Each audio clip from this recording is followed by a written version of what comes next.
Siyanamkela Avalanche of Grace, igama lam ndithenjiwe emolweni. Namhlanje siza nelizwi lenkuthazo esizalifumana kuMateyu 8. Sawuqala kwivesi yokuqala. Ilizwi lenkuthazo kubantu abangaphilanga. Masithembe uYesu Kristu nelizwi lakhe xa singaphilanga kakuhle. Xa kukho neemeko esijongene nazo ezingasonwabisi, masijonge kuYesu Kristu. Abajonge kuYesu Kristu abadaniswa. Masilithembe ilizwi lakhe. Verse 1. Ke kaloku akuhla entabeni uYesu Kristu, walandelwa ngabantu abaninzi. Nanko kusiza oneqhenqa, waqubutha kuye esithi, Nkosi, ukuba uyathanda unako ukundihlambulula. Verse 3. Wasolula uYesu Kristu isandla sakhe wamchukumisa esithi, ndiyathanda, hlambuluka. Lahlambuluka kwa oko iqhenqa lakhe.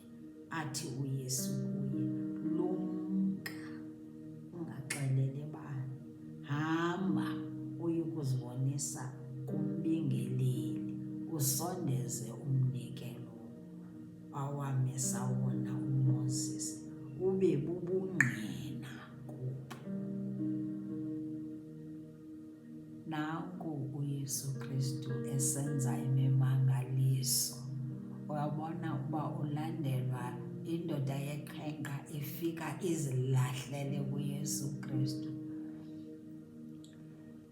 isithi ukuba uyathanda unako ukumhlambulula.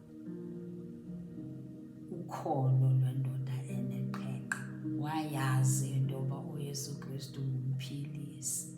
Amadoda eqhenqa kaloku bekungafuneki uba mawasondele ebantwini, abantu bebesoyika usulelwa. Kodwa uYesu Kristu yena akazange amolulele nje isandla, wamchukumisa. Into ethetha into yoba ayikho into engaphezulu kuYesu Kristu.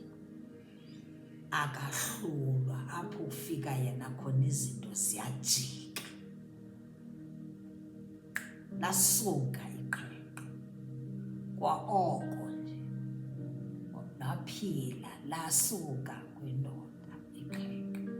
Nantsi ke into esifundisayo nathi into yoba masibofuna ukuzilahlela kuYesu Kristu. Nobuphi kuloo ndlu yakho, zilahlele kuYesu Kristu, umxelele iingxaki zakho zonke. Kuthi kwaba yilanga lecawe, uhambe uye ecaweni, ngoba nantsi imfundiso yoyoba xa ugqiba ufumana impendulo yokuphiliswa kwakho nguYesu Kristu, xa ubuphila, ubugula waphila, hamba nomnikelo wakho uyomnika umbingeleli ecaweni yakho. Nali ilizwi lenkuthazo lisidibanisa lithi kwi-end times masingabi kude necawe, masingabi kude necawe.